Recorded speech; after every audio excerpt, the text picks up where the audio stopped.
This is Tracy McMahon with the Houghton Regis Heritage Centre. Today's date is the 12th of June 2014, and I'm interviewing Alan Slater, who is a resident of one of the cottages adjacent to Houghton Hall Park. Hello Alan, thank you for having us in your home. Thank you for doing. Could I, just for the record please, have your full name, where you were born, Right. and when you were born, please? Right. Well, the full name actually is Alan Eric Slater, and I was born actually in Bradford, which is Yorkshire, and that was the 29th of October 1942. How long have you lived in Houghton Regis, Alan? Well, just on 31 years really. We arrived here in 1983. Okay. Was there a particular reason why you chose Houghton Regis? Well, yes, that really was because I actually got married to my present wife, who I've been married to now for 31 years, who lived in Dunstable. So we were then looking for a house. I had a house in Yorkshire, she had a house in Dunstable, and we were looking, and we came across this was on the market and moved in. That was in the January of 1984 when we physically moved in. We bought the place in 83. Okay, what was the house like when you first moved in? The actual structure of the house was literally as is now, because we're actually grade 2 star listed. So the outside you can't change. The inside, the proportions, the rooms, etc., were actually already here. So other than like major decoration and redoing kitchens and redoing bathrooms, it is as was in 83. So when you moved in 1984, do you remember what the hall looked like back then? Well, the exterior of the hall, literally the same as now, because they are again grade 2 star listed. So externally, the gardens weren't quite as good as what they are now, and the care and maintenance on the place wasn't as good then as what it actually is now. Do you know who the owners were then? Yeah, in 1983 it was actually offices. It was Nacanco, which is actually the North American Canning Corporation. It was their UK headquarters, and what they as a company did, they had big factories in, I think it was St Helens in Lancashire, where they made like Coca-Cola cans and 7-Up cans and castor oil cans by the thousands. But this was their corporate headquarters, and what they wanted to do was in fact to extend the office accommodation over there, and they put application in for an extension, but the application they put in was in fact for like a glass pyramid, as like, very similar to what they've got in Paris at the Louvre, which they didn't actually get planning consent actually to do that. Surprised. Maybe a surprise. So what happened then shortly after that, it was put on the market because the Canco moved to the outskirts of Luton to the Capability Green site, where they've got big offices. I think they're probably still there today. And the hall, after a while, was actually sold to a hotelier actually, who had 100-odd bedroom hotel in St Albans. The intention of him buying it, and at that time the economy was fairly buoyant, was of turning it into a country house hotel.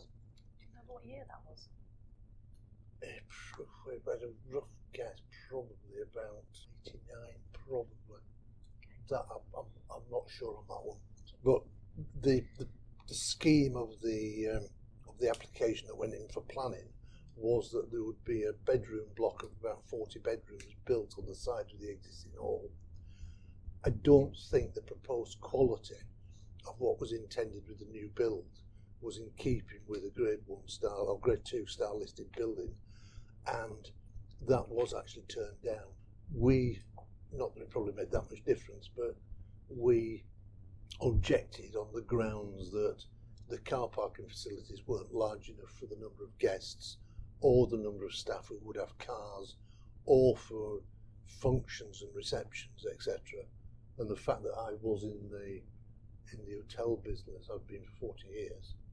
I don't know, maybe that helped to certain thing, but it wasn't from a competitive point of view. I wasn't bothered with it, other than the fact that I lived next door to it, and I wasn't too keen on having, you know, a hotel there, probably, even though it was supposed to be a country house hotel. Anyway, that got turned down. We went into a bit of an economic spiral, and almost probably for the next 10 years that place was empty. It was on the market. It was on the market for a long, long time. I remember seeing the brochures of the thing and the photographs of the sales material, and they were looking for about 1.3 million for it to be sold. During the time it was up for sale, it did get quite a bit of vandalism. It was open to the elements. There was a lot of lead actually over there, and a lot of the lead got stolen. They had part-time security sort of now and again, but it wasn't major sort of effective, and that went on for a long, long time. It didn't directly affect us, but you know, the fact that the place was empty and it wasn't getting any better. And then after it being on the market for quite a long time, that's when Chamberlain Holdings came along, who were the present owners and occupied as their total headquarters. And as neighbours, they're absolutely great because of all the security cameras and everything else. So as neighbours, they're brilliant, and they keep it in pretty good nick. Inside is beautiful because they've renovated it all almost at expense, no object of the inside, and they've got a full-time gardener for the hall and whatever. So as neighbours, they're good, and I think they must have been there for the better part of 10 years probably, maybe longer. No, it must be 15, it must be a good 15 years that they've been the owners. So you mentioned you were in the hotel business yourself. Were you not tempted to? No, by that time I had more sense. I decided I was going to retire early, which I did at 57. I retired in 2000, and I thought, no, I'm going to call it a day and whatever. I did a little bit, but I didn't really want to do much. I did a little bit of consultancy work, but no, I wasn't tempted to think it. Personally, I didn't think it was a very good idea, to be quite honest, because the amount of money you've had to plough in to make it into a country house hotel. So you worked locally then? No, I was operations director for Thistle Hotels. We had 93 hotels across the country, 13,600 bedrooms. So, you know, to run a 40-bedroomed country house hotel wasn't really a new novelty to me. You moved in 1984. Yep. What was the parkland behind the property like at that point? Or what was it used for? The access, availability? Basically, the access was probably as it is now. If you wanted to go in, it was totally open to the public. It was fairly overgrown. I don't think it's sort of been managed as far as probably 41 acres out the back there. There was lots of sort of brambles. There was lots and lots of sort of undergrowth, trees that had just sort of sprouted up and gone sort of partly wild. It was a big open space that certainly dog walkers and whatever took advantage of. But no, it was just a big open space that had been somewhat neglected with a lot of trees. Were the footballers over there using any part of the facility at that time? Would the Chrysler Club have been there? The Chrysler Club was there 31 years ago and was there probably for maybe 3 or 4 years after that, when the Chrysler Club was there. And yes, there was like the sports ground as far as football, etc. went. So that happened. So the cows had long gone by then, had they? Yeah, I can honestly say I've never seen a four-legged cow over there. What changes have you seen to the park particularly, and to the area since you've moved here? The parkland, compared to what it was 30 odd years ago, is far better. It has been managed. A lot of the undergrowth and that was actually all taken out. The planting, it was opened up from a security point of view, so people couldn't hide in the bushes and leap out. So, as it's 40 odd acres, that's quite a lot of work involved in doing that. The council, with their big mowers, put a big proper walkways through there to make it easier for people taking dogs for walks. There's been quite a lot of, I think they had a grant, whatever. They've put the country style metal fencing around a lot of it, and that would have been a big expense because it's like that country style of about 4-bar metal fencing that extends a big area. They've spent money on putting like 2 fancy gateways in, one round on Park Lane North with a car park and one here behind the pavilion. And behind the pavilion there, that again used to be very much wasteland. That was made into walks with different kinds of trees and that. And that's a big improvement over what it used to be. Do you remember before this new pavilion was built? Yeah, the pavilion that's there now is basically the pavilion that was there that I remember 31 years ago. However, the roof used to be like a sort of V shape. It was a mess. It looked scruffy. It looked tired. It was a disgrace, actually. The council, I believe it was them, came along, and I gather to do the renovations to make it as is now was about £180,000, and they put a complete new roof on it, totally and it went on for weeks and weeks. Did the building work, and at least they put again some security on, some floodlights on, and now compared to what it used to be, is a big improvement. Okay, I see you've got some pictures over here that you've got from Bedford Records. Yeah, from the archives in Bedford. So you're a bit of an amateur historian yourself. Oh, very well, yeah, as it affects as far as that. Would you like to talk me through some of these pictures? Well, yeah, basically this is your house as was. As house as was, which we've been here 31 years. So this goes back to about 45, 50 years ago. So for the record, for the tape, we are sitting in what is the name of this house? It's number 3, Houghton Court. And Houghton Court is the. Houghton Court was part of the estate of Houghton Hall. Before they became or were turned into 4 houses, they were in fact the sort of grain store where they kept the dogs, the groom's cottage at the end, where they kept the horses, which are now double garages, and number 3 itself, where we are now, was where the carriage from the hall, bearing in mind the hall goes back to 1700 when they didn't have motor cars, the horse-drawn carriage would come round past the front of the hall, come through the gate into the courtyard of Houghton Court, and the horses were stabled over there, and the coach itself literally came in here. And we've got a picture of.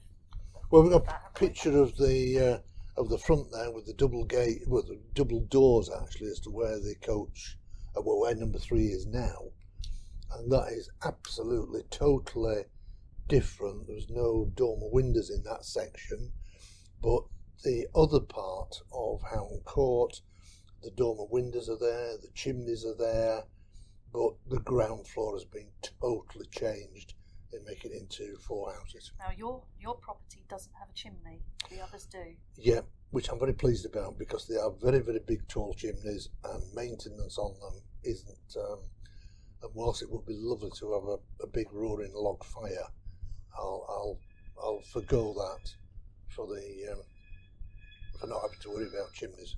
Do you know if the other properties still have their original fireplaces? Two have got original fireplaces which are capable of doing log fires. Oh, nice. They're capable of doing it. So what else have we got here?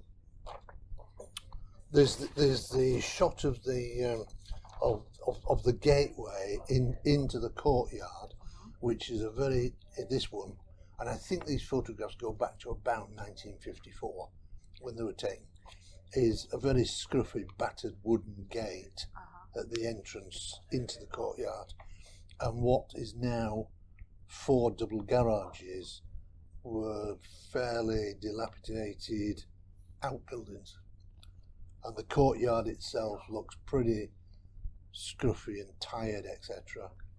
But one thing that's still there, which was there then, there's a lilac tree in the middle of the courtyard on like a roundabout. I was going to speak to you about that. Yep, and the lilac tree is actually on the deeds of the 4 houses, and it actually belongs to number 2. It's actually on their deeds. It actually belongs to number 2, but there is a sort of preservation order on it, and it's part of the deeds. Do you all help to maintain it though? No, do the occupants of number 2 go out there and give it a trim every so often? No, we bring in a guy actually who I use for doing the hedges and whatever, who trims it down. But the cutting of the grass on the roundabout, as I tend to have a bit more time than the others, I seem to have taken on that job of keeping the roundabout trimmed. So it's a very community spirited little Mews you've got going on here. Yeah, you could really say it's a dictatorship actually. Well, yeah, it is, because you've got 4 people, you've got 4 houses, but especially during the bad weather, you can go for days and not really see anybody else, because it depends just when you're coming and going. Yeah. And they're owner occupied, are they, all of them? Two out of the 4 houses, the 2 end ones over the years from being in private ownership have actually been sold and were bought by Houghton Hall. And originally they used to belong as part of the Houghton Hall estate, but over the years 2 of them have been bought back by the Hall, and they're actually rented out. The 2 middle ones, ours and number 2's, are in private ownership.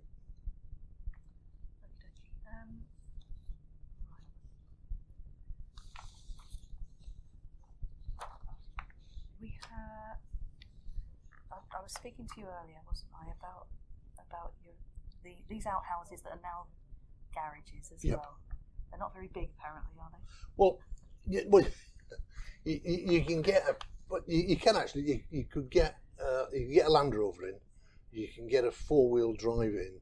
I'm a bit of a sort of classic car fan, and I've got classic cars, and they didn't build horses quite as long as old Mercedes, so I'm restricted. I can't get the ordinary, but a normal family car will actually go in.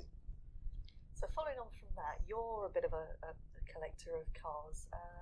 I believe at one point were these also used to house cars after they were stables? No, I don't. Not to. No, because if you think about it, going back, say that was in the 1950s or whatever, and they were converted into houses about 45 years ago, you wouldn't be able to get cars in there, to be quite honest. No. Or in the houses themselves. When Colonel Park was here, didn't he have some cars that he used to house in the stables? Well, he might have where they see. Even there, to get them in there, the only place you get it is probably through there, where they used to keep the coach. So if you can put a coach in there, you could probably keep. I think this is probably a story that I've heard from John Chamberlain. Yeah, I honestly don't know whether I've never heard that one at all before. And looking at the photographs, you think, well, it's a bit difficult. And again, they've got quite a few houses over in the hall itself area, even though there are some garages that were built over there about 10 years ago. Yeah. So do you have much to do with the current owners of the house? I know Vina and I know John Chamberlain actually really very, very well, and we have a really good friendly sort of relationship, whatever. But bearing in mind it is their corporate headquarters, they work from there, they're there working, their offices.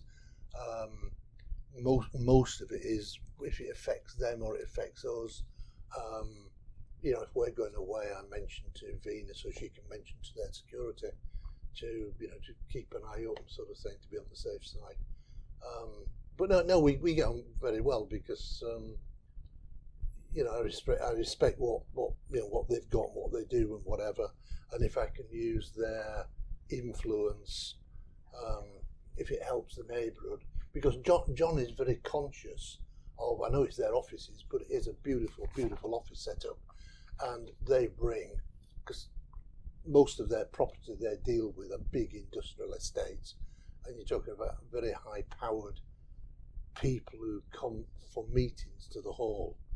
What John doesn't want to is to come through a scruffy area and whatever, and that's why when we had the travellers parked on there, John was very instrumental in helping as far as the council went of getting Section 61, etc. And in fact, he's in liaison with the council to now put bollards around that side of the green as we've got on this side. But it took me about 2.5 years of pestering to get bollards around this side. So, but no, they're absolutely great neighbours. I hope they stay for an awful long time. And from a security point of view, cameras, floodlights, absolutely brilliant. Moving back to my questions about the park. Most of these are probably a little bit moot, but obviously you've walked the park. You know a little bit about the park. Yep. Do you know any history about the gardens that were once in the park? Have you seen where they were? There's reports that there was an ice house once upon a time. Right. Do you have any theories? In the case of the ice house, the only person I've heard about it from is Ray, who is the foreman groundsman for the council. I gather it was over the far side of the park. I don't know when, I don't really know anything about that. In the case of the sort of kitchen garden, when it was part of the estate and these houses were sort of for coaches and the dogs and the groom's cottage and all the rest of it, out of the back of us and at the back of the pavilion was where the kitchen garden was. And I did see, after we'd moved in here, big signs that there'd been coal frames there because the bricks were still there as part of the coal frames, where they'd had coal frames, and the bases of, I think, the greenhouses behind there, because the baseline of the greenhouses. So there was actually quite a few bricks and that there. And there was rumours at one time, which I don't think was ever true, that in the middle of the area at the back of the pavilion was a wishing well or a well. I really don't think there ever has been a well there at all. But anyway, in their wisdom at some stage, going back about 20 odd years, the council decided it would be very nice to get some outfit to build them a well, like a wishing well with the top on it and all this sort of business. The kids loved it because it was a central point to meet, and they now and again would kick the wall down and that, and then we'd get the building people to come along and build it up again. Anyway, eventually, after it had been rebuilt a few times, one weekend, they just finished, I think, on the Friday, rebuilding the thing, and that Friday evening, the kids, while the cement was still wet, kicked it down. They decided then, the council in their wisdom and whatever, etc., that this was not a very good idea, and decided to abandon the idea, and there is now no wishing well round the back. But I don't think there ever was a proper well round the back. Okay. So other than that, yeah. Can you think of anything else that we might be interested in, David? Can you think of any questions that you? I think what is really nice now, and over the last few years it's been happening, is cricket on the green on Saturdays and Sundays, and I think it's great. You've got them all in their whites. It's putting the green to really good use, and I think it's great. The children's play area up the top there, that's been improved a few years ago, 5-6 years ago. Time goes so quickly.